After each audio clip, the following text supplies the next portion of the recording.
அருள்மிகு பழனி தண்டாயுதபாணி சுவாமிக்கு அரோகரா. முருக பக்தர்கள் அனைவருக்கும் உங்கள் சுவாமிநாதன் ஜோதிடரின் அன்பான வணக்கங்கள். இன்றைக்கு நம்ம யூடியூப் சேனல்ல பழனிமலை முருகனின் அதிசய தகவல்களை பற்றி இந்த பதிவில் நான் உங்களுக்கு சொல்ல போறேன். அதற்கு முன்னாடி நம்ம யூடியூப் சேனலை யாரெல்லாம் சப்ஸ்கிரைப் பண்ணலையோ சப்ஸ்கிரைப் பண்ணுங்க, ஷேர் பண்ணுங்க, லைக் பண்ணுங்க. இப்போ பதிவுக்குள்ள போயிடலாம். தண்டாயுதபாணி விக்கிரகத்துக்கு 4 விதமான அபிஷேக பொருட்கள் மட்டும்தான் உபயோகிக்கப்படுகின்றது. அவை நல்லெண்ணெய், பஞ்சாமிர்தம், சந்தனம், விபூதி என்பவை. பன்னீர் மார்கழி மாதத்தில் மட்டும் உபயோகிக்கப்படுகின்றது. இவைகளில் சந்தனம், பன்னீர் தவிர மற்றவை எல்லாம் தண்டாயுதபாணியின் சிரசில் வைத்து உடனே அகற்றப்படுகின்றது.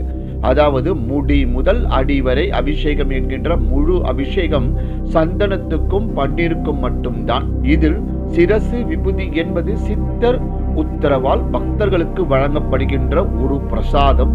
அது கிடைப்பது மிக புண்ணியம். ஒரு நாளைக்கு 6 முறை தண்டாயுதபாணிக்கு அபிஷேக அலங்காரம் செய்யப்படுகின்றது.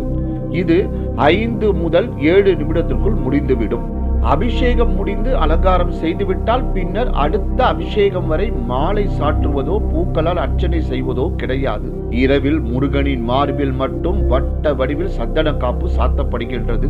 விக்கிரகத்தின் புருவங்களுக்கு இடையில் ஒரு பொட்டு அளவுக்கு சந்தனம் வைக்கப்படும்.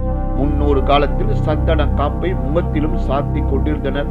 பின்னாளில் இந்த முறை மாற்றப்பட்டது. தண்டாயுதபாணி விக்கிரகம் மிகுந்த சூடாக இருக்கும். அதனால் இரவு முழுவதும் அந்த விக்கிரகத்தில் இருந்து நீர் வெளிப்படும். இந்த நீரை அபிஷேக தீர்த்தத்துடன் கலந்து காலை அபிஷேகம் நடக்கும் போது அங்கு இருக்கும் பக்தர்களுக்கு பிரசாதமாக விநியோகம் செய்கிறார்கள். தண்டாயுதபாணி சிலையில் நெற்றியில் ருத்ராட்சம், கண், மூக்கு, வாய், தோள்கள், கை, விரல்கள் போன்றவை மிக அற்புதமாக ஒளியால் செதுக்கப்பட்டது போல் தெளிவாக இருக்கும். இது போகரின் கைவண்ணம். அந்த சிலையை சுற்றி எப்போதும் ஒருவித சுகந்த மனம் இதுவரை ஒருபோதும் வெளியே உணர்ந்திடாத பரவி இருக்கும் அந்த மனம். இந்த சிலையை செய்ய போகர் எடுத்துக்கொண்ட நாட்கள் 9 வருடம். அம்பாள், முருகன், அகத்தியர் இவர்களுடைய உத்தரவுக்கு பின் தான் போகர் இப்படி ஒரு சக்தி வாய்ந்த சிலையை செய்ய முயற்சியே எடுத்தார். இதற்காக 4000 மேற்பட்ட மூலிகைகளை பல இடங்களிலும் சென்று தெரிவு செய்து கொண்டு வந்தார். 81 சித்தர்கள் இந்த நவபாசனத்தை போகர் சொற்படி தயார் பண்ணி உள்ளனர். இது பொது நல எண்ணத்துடன் செய்யப்பட்டதால் காலமும் இயற்கையும் தன் சீற்றத்தை குறைத்துக் கொண்டு சித்தர்களுக்கு உதவி செய்வதாக இன்னொரு நுணுக்கு தகவல் உண்டு.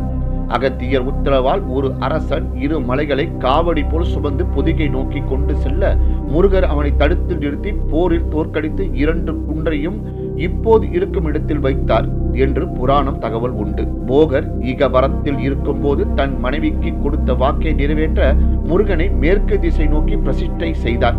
இதனால் மலை நாட்டில் உள்ளவர்களுக்கு பழனி முருகன் குலதெய்வம் ஆனார்.